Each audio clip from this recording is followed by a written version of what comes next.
오늘은 은혜의 말씀이 당신의 인생을 이끄시게 하라는 제목으로 하나님 말씀 증거하겠습니다. 위급한 상황이 되면 눌러야 되는 번호가 있습니다. 119입니다. 제가 지난주에 난생 처음으로 119 구급차를 한번 타볼 일이 있었습니다. 제가 아파서 탄 게 아니고 저희 교회 나오시는 분 중에 좀 형편이 어려우신 분이 계신데 교회 1층에서 좀 편찮으셔서 누워 계셨어요. 그래서 119를 좀 급하게 불러서 가야 되는 상황이라 같이 타고 병원에를 갔습니다. 그런데 듣던 거와는 달리 119를 불러도 돈을 내지 않아도 됩니다. 돈은 한 푼도 받지 않고, 또 119 구급대원들이 얼마나 친절한지, 제가 이제 병원에 갔다가 저는 그냥 걸어오려고 그랬어요. 근데 비가 오고 있어가지고 돌아오려고 하는데 구급대원 그 선생님이 잠깐 기다리시라고, 목사님 저희가 돌아가는 길에 교회에다가 모셔다 드리고 갈 테니까 잠깐 기다리세요. 그래가지고 기다리고 있다가 이제 차를 태워다 주셔가지고 요 앞에까지 태워다 주시더라고요. 그래서 마음에 이렇게 참 좋은 일을 저렇게 고생하시면서 하시는데 이 구급대 본부에 가서 바카스라도 좀 한 박스 사다 드려야 되겠다라는 마음이 진심으로 좀 들었습니다. 다음 주에 한번 가보려고 그래요. 우리 인생이 고난 가운데 있을 때 우리가 119처럼 찾을 수 있는 주님의 말씀, 대표적인 말씀이 바로 오늘 우리가 함께 읽은 시편 119편입니다. 한국 사람들에게는 더 와닿죠. 119라서. 미국은 911일 텐데. 그런데 이 시편 119편을 제가 한 3년쯤 전에 우리 교회에서 전체 말씀을 강해를 한번 한 적이 있습니다. 그 중에 한 본문이에요. 우리 인생이 위급할 때, 인생이 힘들고 어려울 때 주님을 찾으셔야 합니다. 할렐루야. 하나님께 도와달라고 구하셔야 합니다. 이것은 기복신앙이 아니에요. 힘들고 어려울 때 하나님의 도움을 구하는 것은 당연한 일입니다. 그런데 하나님이 우리를 무엇으로 도와주실까요? 말씀으로 도와주십니다. 이걸 이제 깨닫게 되는 게 믿음이고 그리스도인의 삶 가운데 당연하게 일어나는 일입니다. 말씀이 경시되고 말씀이 제외되었다면 그것은 기독교의 신앙이라고 부를 수가 없습니다. 오직 은혜의 말씀, 하나님의 말씀이 우리 인생을 이끌어 주셔야 합니다. 오늘 말씀 가운데 그 이유를 세 가지 정도 찾아보려고 하는데요. 첫 번째로는 오직 말씀 안에 생명이 있기 때문입니다. 오늘 우리가 읽은 이 시편은 고난으로 시작합니다. 25절 말씀을 같이 읽겠습니다. 시작. 내 영혼이 진토에 붙어 싸우니 주의 말씀대로 나를 살아나게 하소서. 아멘. 내 영혼이 진토에 붙었다는 이 말은 마치 갯벌이나 늪 같은 수렁에 자기 얼굴을 대고 납작 엎드려서 점점 빠져들어가는 그런 상황을 뜻합니다. 그러니까 단순히 넘어지거나 잠깐 쓰러진 그런 정도가 아니고 생명의 위기를 겪을 만큼 급박한 어려움 가운데 있다는 이야기입니다. 우리 인생도 이렇게 진토에 붙을 때가 있습니다. 바닥에 엎드리는 정도가 아니라 아예 땅을 뚫고 들어갈 정도로 정말로 죽는 것이 낫겠다라고 생각할 정도의 고난이 우리 인생에 찾아올 때가 있죠. 그때 우리는 문제의 원인을 사람에게서 찾기도 하고 돈에게서 찾기도 합니다. 그러나 근본적인 원인은 어디에 있을까요? 하나님에게서 멀어져 있고 하나님에게서 끊어져 있는 것이 바로 문제입니다. 쉽게 설명하면 내 삶이, 내 형편이 진토에 붙은 것처럼 느낄 수는 있습니다. 그리스도인에게도 힘들고 어려운 고난이 찾아오죠. 그러나 이제 예수 그리스도 안에 있는 우리의 영혼은 결코 진토에 붙을 수 없습니다. 할렐루야. 왜 그렇습니까? 살아계시고 역사하시는 하나님이 우리를 지키시고 인도해 주시기 때문입니다. 이것을 분명히 믿고 살아가는 사람들의 삶에는 비록 고난이 있지만 기쁨도 있고 감사도 있습니다. 하나님이 우리 인생을 붙드시는 유일한 방법은 바로 말씀입니다. 그래서 오늘 말씀은 주의 말씀대로 나를 살아나게 하소서라고 고백하고 있습니다. 할렐루야. 사랑하는 여러분, 우리를 살리신 분이 누구십니까?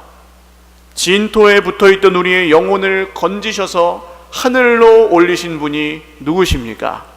세상의 진흙탕 속에서 세상 사람들과 똑같은 원리와 성공의 유혹 속에 빠져서 정직함을 때로는 버리고 순전함도 때로는 버렸던 우리를, 내가 주인 되어 살던 우리 인생을 건져주신 분이 누구십니까? 태초부터 계시고 지금도 살아서 역사하시는 생명의 말씀이신 예수 그리스도이십니다. 할렐루야. 예수님이 십자가에 죽으시고 3일 만에 다시 살아나셔서 우리의 인생을 그렇게 건져주시고 구원하여 주셨습니다. 예수님은 태초부터 계신 생명의 말씀이라고 성경은 증거합니다. 그리고 말씀이 육신이 되어 우리 가운데 찾아오셨습니다. 우리가 예수님의 영광을 보니 아버지의 독생자 하나님의 외아들의 영광이요 또한 은혜와 진리가 그 안에 충만하다라고 말씀하였습니다. 우리는 말씀이신 예수님을 믿는 사람들입니다. 할렐루야. 그리고 우리가 구원받을 길, 우리가 생명을 얻을 길, 우리가 어떤 극심한 문제와 어려움과 고통 속에 있다 할지라도 우리가 살아날 수 있는 유일한 길은 말씀이신 예수님을 믿는 길밖에 없는 줄로 깨달으시기를 바랍니다. 사랑하는 여러분, 오늘 이 말씀이 수천 번을 들어온 그냥 뻔하게 들리는 그런 말씀으로 들리신다면, 여겨지신다면 그것은 마귀의 함정입니다. 오늘 이 말씀이 수천 번을 들어도 혹은 수만 번을 들어도 수십만 수백만 번을 들어도 날마다 우리의 가슴을 뛰게 하고 날마다 피곤에 쩔어 있는 우리 인생을 다시 일으키고 날마다 지쳐 쓰러져 있는 우리 인생을 세우는 그 이유는 생명이신 예수 그리스도의 말씀이기 때문입니다. 이 말씀이 언제든지 우리 귀에 들릴 때에 마치 오늘 처음 예수님을 믿는 사람처럼 들리시는 은혜가 저와 여러분의 평생에 있으시기를 주님의 이름으로 축원을 드립니다. 두 번째로, 우리는 오직 말씀 안에 응답이 있기 때문에 주님의 말씀에 인도함을 받아야 합니다. 우리는 하나님이 주시는 응답을 늘 기다립니다. 그런데 보이지 않는 하나님이 우리에게 보이게 응답하시는 유일한 길이 바로 말씀입니다. 어떤 기적도 말씀 안에서 벗어나지 않습니다. 하나님의 응답은 오직 말씀대로 일어납니다. 할렐루야. 이러한 영적인 원리를 아는 사람, 깨달은 사람은 이렇게 기도합니다. 26절입니다. 시작. 내가 나의 행위를 아뢰매 주께서 내게 응답하셨사오니 주의 율례들을 내게 가르치소서. 아멘. 주의 율례들을 내게 가르치소서. 여러분, 이런 기도를 드리실 수 있기를, 날마다 이 기도를 드리실 수 있기를 주님의 이름으로 축원합니다. 주의 말씀을 내게 가르쳐 주옵소서. 우리는 주님이 가르쳐 주시는 말씀을 듣습니다. 우리 스스로 노력해서 그것을 발견하는 것이 아니고 쟁취해내는 것이 아니고 우리 속에 계신 성령께서 오직 은혜로 말씀을 향한 뜨거운 마음을 주시고 그 말씀을 묵상할 수 있는 지혜도 주시고 그 말씀의 약속이 이루어지기까지 기다리며 묵묵히 순종하고 인내할 수 있는 마음도 성령이 주십니다. 그래서 이 기도가 없이는 사람이 성경을 보아도 그것은 그냥 사람이 성경 공부하는 것뿐입니다.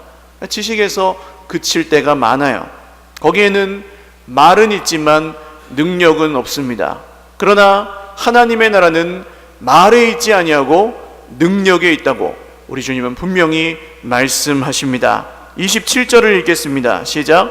나에게 주의 법도들의 길을 깨닫게 하여 주소서. 그리하시면 내가 주의 기이한 일들을 작은 소리로 읊조리리이다. 아멘. 이렇게 말씀을 읽다 보면 주의 법도, 주님의 말씀을 따르는 길이 있습니다. 즉 이 세상을 지배하시는 하나님의 다스리시는 영적인 원리들을 깨달아 가게 됩니다. 그렇게 깨달은 원리가 이제 삶의 구석구석에 퍼져 나가게 되어 있습니다. 그리고 처음에는 그것이 끝까지 삶의 구석구석까지 미치지 못할지라도 정말로 살아 계셔서 이 심령과 골수와 관절을 쪼개신다고 하는 이 좌우의 날선 검과 같은 하나님의 말씀이 우리의 인생에 막히고 닫힌 곳에 해치고 자르고 들어가서 그 속에서 역사를 일으키시게 되어 있습니다. 그러면 우리는 이전에 경험하지 못했던 삶 가운데 역사하시는 하나님의 손길을 체험하게 됩니다. 단순히 신기한 일이 생겼다 이런 것 말고 하나님의 살아있는 말씀이 내 속에서 역사하사 내 인생이 어떻게 달라지고 살아있으나 사는 것 같이 살지 않던 인생이 어떻게 진짜 새 생명을 얻는지를 경험하게 됩니다. 이것이 우리에게 주는 선물, 깨달음은 무엇이냐? 오늘 내가 살아서 숨 쉬고 있는 것 자체가 기적이구나. 할렐루야. 여기에 나오는 기이한 일은 기적을 말합니다. 하나님과 원수되었던 내가 오늘 주님의 말씀을 들으려고 이 자리에 나와 앉아있다는 사실 자체가 기적인 줄을 믿으시기를 바랍니다. 세상 가운데 우리는 계속해서 우리 스스로 주인 되어 살려고 하는 악한 본성과 끊임없이 싸우지만 십자가를 의지하여 하나님을 예배하는 주의 백성들에게 말씀을 들려주시고 세상에 속했던 우리의 생각과 마음을 들으시고 그 마음을 하늘로 옮기시는 주님의 역사가 오늘 이곳에서 일어남을 기적으로 믿으시기를 바랍니다. 그러면 이 말씀을 우리는 계속해서 묵상하고 기억하고 입술로 고백할 수밖에 없다는 것이죠. 그래서 진짜로 예수님을 믿는 사람의 입술에서는 이제 사람의 생각과 원망과 불평과 세상의 계산과 세상의 원리를 따르는 모든 말들이 다 끊어지고 사라지고 하나님의 말씀이 그 입술에서 고백되게 되어 있습니다. 할렐루야. 우리 입술의 모든 말들을 다 가져가시고 한 가지 말을 남겨주신다면 그 이름이 무엇이냐? 예수 그리스도이십니다. 할렐루야. 우리의 말의 시작과 끝은 예수 그리스도가 되셔야 합니다. 오늘 여러분 순간순간 우리 인생에 고통과 고난이 찾아올 때 그것은 돈으로 찾아오기도 하고 사람으로 찾아오기도 하고 상황과 형편으로 찾아오기도 하고 마구 우리 인생을 뒤흔들 것입니다. 그러나 그 순간에 우리 입술에서 고백되어야 할 것은 그 돈이 있으면 해결이 될 텐데, 그 사람이 있으면 해결이 될 텐데, 이 형편이 이렇게 변하면 해결이 될 텐데, 내 생각대로 그게 이렇게 되면 해결이 될 텐데가 아니라 주님이 말씀하시면 내가 살아나리라. 할렐루야.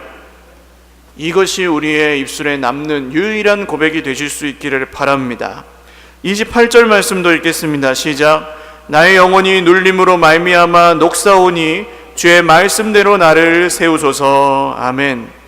하나님을 아는 사람, 하나님을 만난 사람에게도 때로는 슬픔이 찾아옵니다. 사람의 예를 들자면 사람을 예로 들자면 사람의 칼 같은 한마디 말이 내 마음 가운데 확 새겨졌을 때 내 뇌리를 막 후벼 파고 지워지지 않을 때가 있습니다.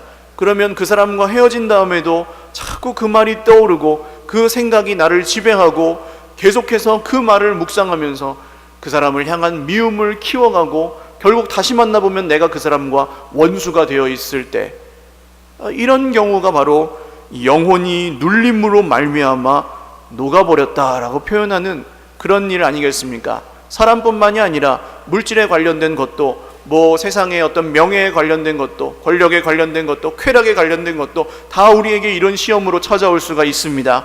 이런 시험이, 이런 슬픔이 찾아올 때 하나님은 우리 인생에 어떻게 역사하시는가 하면 바로 덮어쓰기의 역사를 일으켜 주십니다.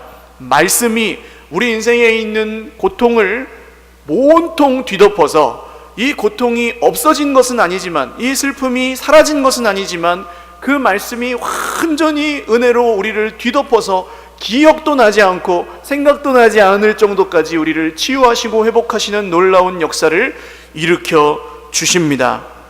슬픔은 사람이 아무리 말로 위로해도 남아 있습니다. 욥이 심한 고난을 당하고 나중에 갑절의 축복을 받았지만, 그렇다고 해서 그 고난당했던 사건이 기억에서 사라졌겠습니까? 그게 문제가 아니라는 것이죠. 그러나 하나님은 그 모든 것을 뒤덮는 은혜로 말씀 가운데 우리를 만나 주십니다. 그래서 신기하게도 주님의 말씀을 들으면 우리 인생에 있던 상처와 슬픔과 고통과 문제가 정말로 들어올 때까지는 우리를 막 다스리고 지배하고 뒤흔들고 있었을지라도, 정말로 주님의 말씀이 믿어지면 이 전을 나갈 때에는 그것들이 하나 나에게 문제가 되지 않는 역사가, 환경과 상황은 하나 변한 것이 없을지라도, 내게 눈에 보이는 어떤 해결은 하나도 없을지라도, 내가 바라고 원하는 결과는 없을지라도, 하나님이 내 마음을 완전히 은혜로 뒤덮으셔서 말씀으로 그 모든 것을 치료하시는 은혜가 이 자리에서, 그리고 여러분이 말씀을 듣고 묵상하고 깊이 사랑하며 따르는 그 인생의 구석구석에서 반드시 일어나게 될 것입니다. 우리 하나님은 그렇게 우리를 일으켜 세우시고 새 힘을 주십니다. 이 말씀이 어떤 말씀이기 때문입니까? 하나님과 깨어져서, 하나님과 멀어져서, 하나님과 끊어져서 죽었던 우리의 영혼을 불쌍히 여기셔서 저 높은 하늘로부터 수천 년의 시간 동안 천지의 창조주께서 먼지와도 같은 우리를 위해 염려하시고 근심하시며 계획하시고 인도하사 어떻게 구원할 다른 길이 없으니 친히 인간의 몸을 입고 오셔서 우리를 위해 죽으시고 부활하셨습니다. 할렐루야. 그래서 우리를 구원하여 주신 생명의 말씀입니다. 모든 사람이 주님을 거절하고 모든 사람이 주님을 잡아 죽이기까지 하였고, 오늘도 우리는 우리를 위하여 죽으시고 부활하신 예수님을 다시 우리의 손에 들린 목과 망치로 십자가에 못 박으려고 할 때도 있지만, 그럼에도 불구하고 주님은 정말로 이 말씀을 통해 우리를 다시 살아나게 하시고, 할렐루야, 정말로 이 말씀을 통해 우리 인생을 다시 세워가시고 회복해 가시기를 원하고 계십니다. 이사야 53장 3절에서 6절 말씀이 것을 잘 표현하고 있죠. 같이 읽어보겠습니다. 시작. 그는 멸시를 받아 사람들에게 버림받았으며 간고를 많이 겪었으며 질고를 아는 자라. 마치 사람들이 그에게서 얼굴을 가리는 것 같이 멸시를 당하였고 우리도 그를 귀히 여기지 아니하였도다. 그는 실로 우리의 질고를 지고 우리의 슬픔을 당하였거늘 우리는 생각하기를 그는 징벌을 받아 하나님께 맞으며 고난을 당한다 하였노라. 그가 찔림은 우리의 허물 때문이요 그가 상함은 우리의 죄악 때문이라. 그가 징계를 받음으로 우리는 평화를 누리고 그가 채찍에 맞음으로 우리는 나음을 받았도다. 우리는 다 양 같아서 그릇 행하여 각기 제 길로 갔거늘 여호와께서는 우리 모두의 죄악을 그에게 담당시키셨도다. 아멘. 그래서 하나님의 응답은 말씀이신 예수 그리스도이십니다. 만약에 우리 주님이 하늘 저편 어딘가에서 우리의 구원에 대해서 그냥 결제 사인만 하시는 분이었다면 이 구원은 별로 와닿지 않을 것입니다. 또 우리 인생을 바꾸지도 못할 것입니다. 그러나 우리 주님이 친히 오셔서 우리의 질고를 대신 지셨고 우리의 슬픔을 대신 당하셨기 때문에 주님은 우리를 도우실 수 있고 구원하실 수 있는 분이십니다. 그는 질고를 아는 자요 우리의 슬픔을 이미 경험하신 분이시기 때문에 그렇습니다. 우리는 이제 우리 인생의 수많은 슬픔과 고통 위에 덮어쓰기 해주시는 주님의 말씀의 은혜 가운데 살아가는 인생이 되었습니다. 할렐루야. 오늘 고통 가운데, 문제 가운데, 어려움 가운데, 상처와 지워지지 않는 모든 슬픔 가운데 계신 형제 자매 여러분들, 이 말씀을 기억하실 수 있기를 바랍니다. 주님은 그 상처가 없어지게 하실 수 없고 과거를 바꾸시지는 않지만 그 지워지지 않고 없어지지 않는 모든 상처와 문제와 고통이 현재의 은혜와 미래의 소망과 우리가 이미 받은 구원의 신실함으로 온전히 덮어지게 하시는 정말로 치료의 하나님, 정말로 회복의 하나님, 정말로 위로의 하나님이십니다. 할렐루야. 다른 것을 기다리지 마시고 주님의 말씀에 저와 여러분의 소망이 있기를 주님의 이름으로 축원합니다. 오늘 우리는 깨어진 세상을 살아가며 때로는 힘이 들고 어렵지만 그럼에도 불구하고 우리가 힘을 내어 살아갈 수 있는 이유는, 사람이 우리를 힘들게 해도 우리가 쓰러지지 않는 이유는, 돈이 없어도 우리가 여전히 부유한 이유는 바로 이 소망의 말씀, 응답이신 예수 그리스도께서 우리와 함께 하시고 우리에게 말씀하시기 때문입니다. 할렐루야.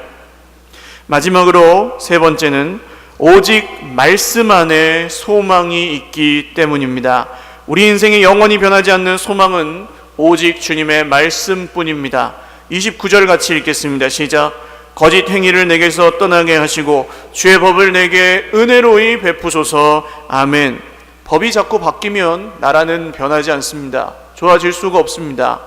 기준이 늘 달라지면 그 기준을 따르는 사람은 늘 피곤할 뿐입니다. 그런데 기준이 명확하면 그 기준을 따라서 나라도 변하고 사람도 변하게 되어 있습니다. 그런데 이 세상에 유일하게 변하지 않는 기준은 오직 하나님의 말씀뿐입니다. 아무리 대단한 것을 세워 놓아도 그것은 반드시 시간에 따라, 사람에 따라, 환경에 따라 변하지만 신실하신 하나님 아버지의 말씀은 절대로 변하지 않습니다. 할렐루야. 그래서 말씀이 지배하는 사람의 인생은 변화되게 되어 있습니다. 거짓 행위가 점점 사라지게 되어 있습니다. 그릇된 길로 행하지 않게 됩니다. 주님의 말씀이 기준이 되셔서 우리를 지키시고 인도해 주시기 때문입니다. 성령이 우리를 다스려 주시기 때문입니다. 이것이 주님의 말씀이 우리에게 은혜로이 베풀어질 때 나타나는 결과입니다.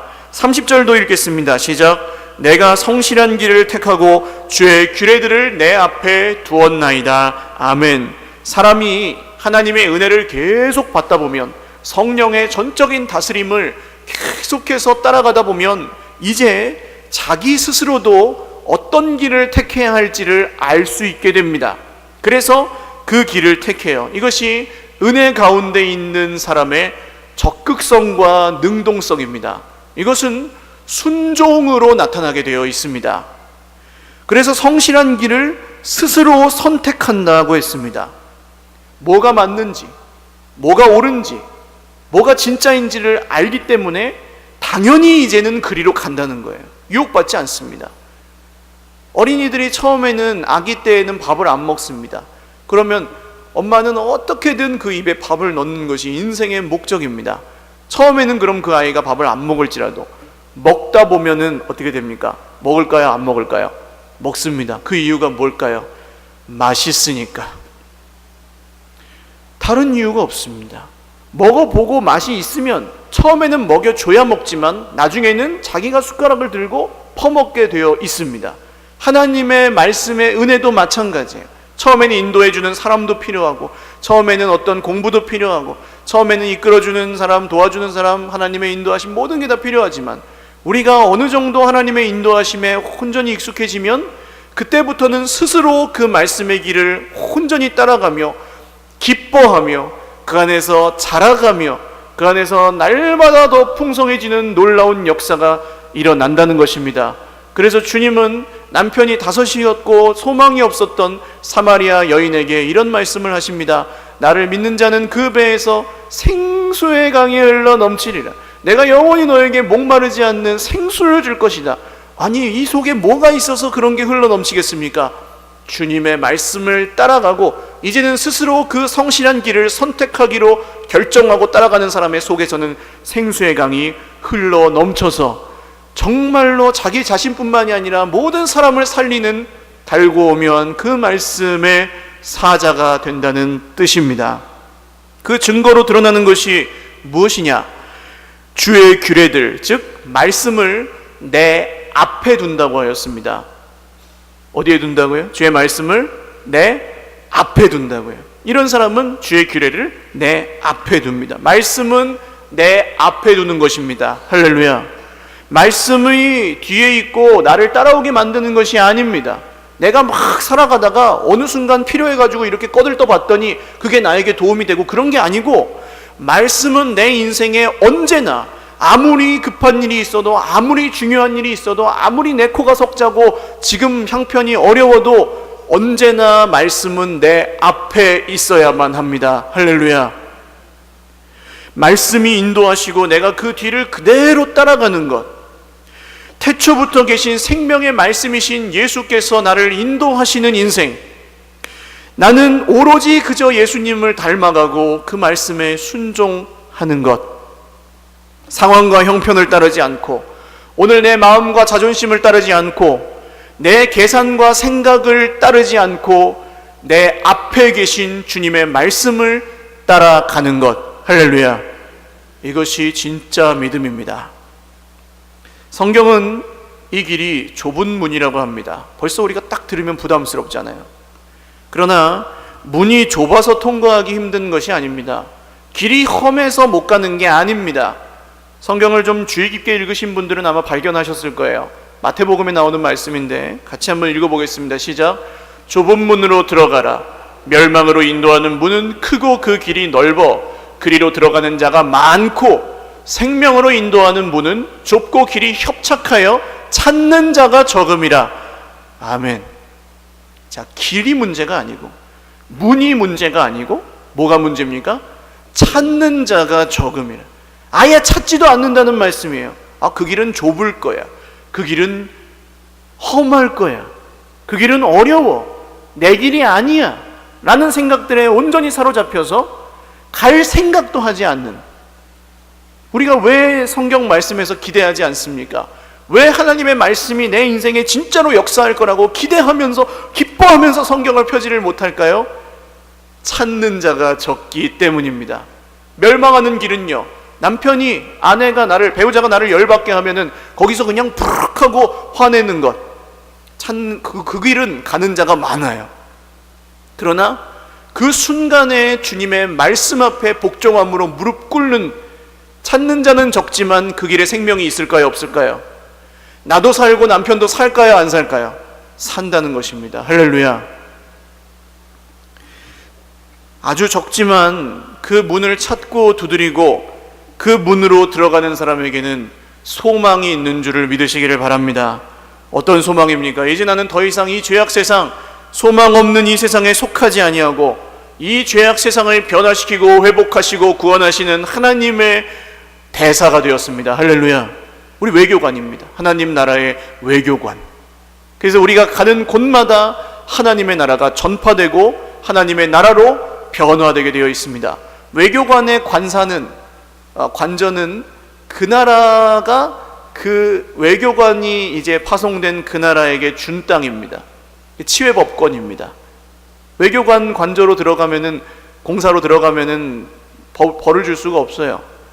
그렇게 되는 겁니다. 우리가 가는 그곳이 죄악 세상이지만 우리가 밟는 그 땅이 하나님 나라로 변화하는, 이것이 우리가 품는 소망입니다. 그리고 내가 아무 일도 하지 못할지라도, 내가 아무것도 못하고 이 세상에서 생명이 끊어진다 할지라도 누가 분명히 다시 오신다 하셨습니까? 우리를 구원하신 주님이 반드시 다시 오셔서 우리를 온전히 구원하시는 그 구원을 이루시고 이 썩어진 세상을 새롭게 하시고 구원하신다 하셨습니다. 이 소망은 우리를 변하게 합니다. 이 소망은 우리를 새롭게 합니다. 이 소망은 우리가 환난 중에 넘어지지 않을 수 있는 능력이 됩니다. 31절을 읽겠습니다. 시작. 내가 주의 증거들에 매달려 싸우니 여호와여 내가 수치를 당하지 말게 하소서. 아멘. 이 소망이 우리를 어디에 매달리게 합니까?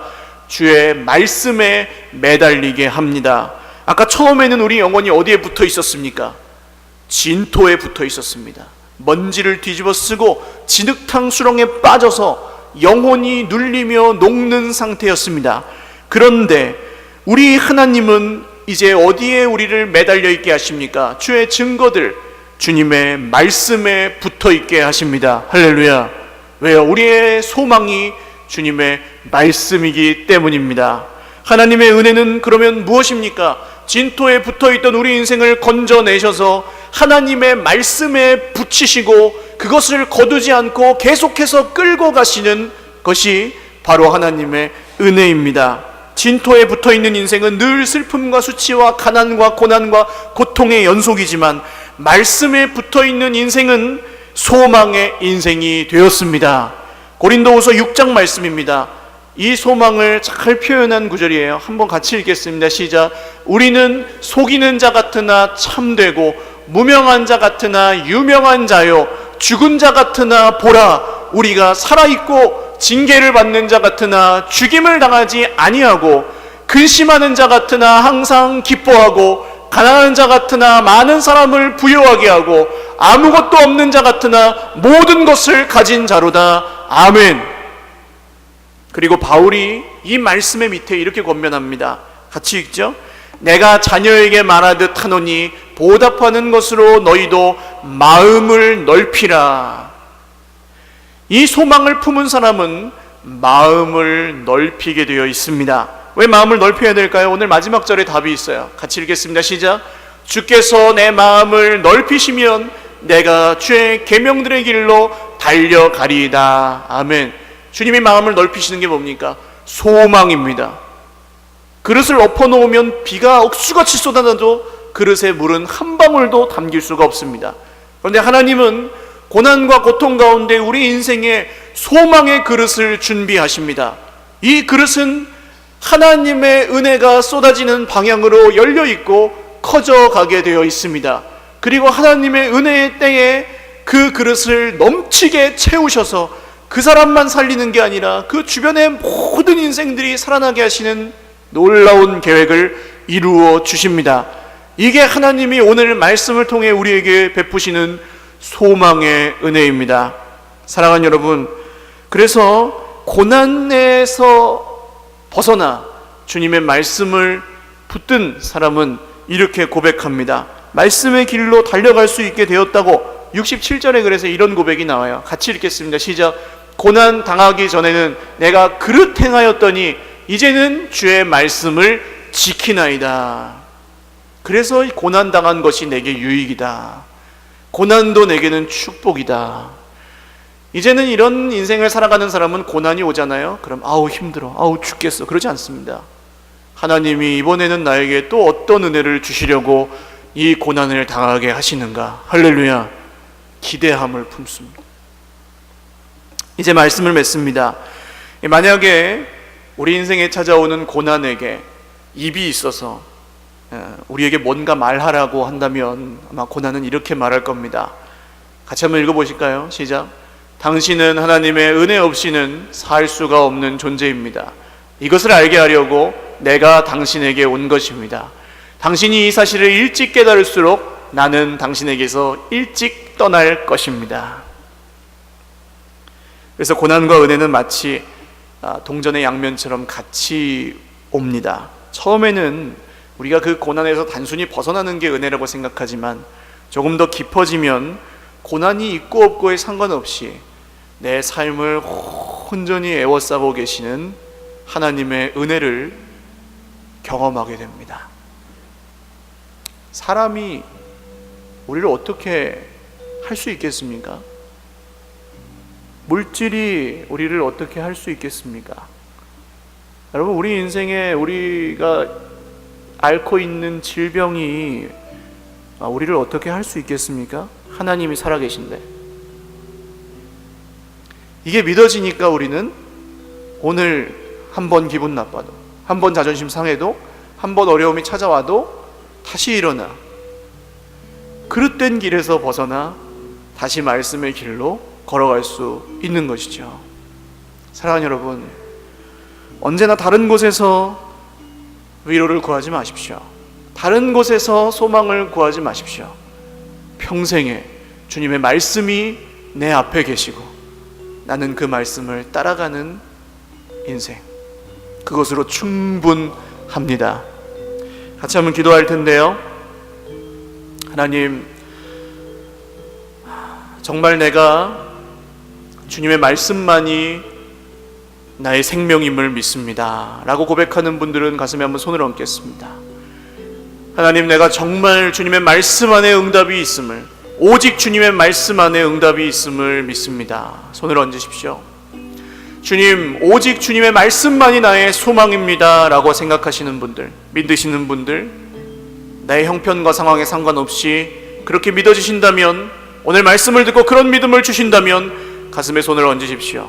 그리고 이 손 위에 주님이 십자가에 못 박히신 그 피 묻은 손을 온전히 얹어주심을 믿고 나의 힘이 아닌 주님의 능력으로, 나의 지혜가 아닌, 나의 말이 아닌 성령의 도우심으로 간구하십시오. 주의 말씀을 가르쳐 주옵소서. 주의 율례들을 깨닫게 하여 주옵소서. 주의 말씀의 길로 달려갈 수 있도록 내 마음을 넓히시고 소망이 되어 주시옵소서. 기도하겠습니다.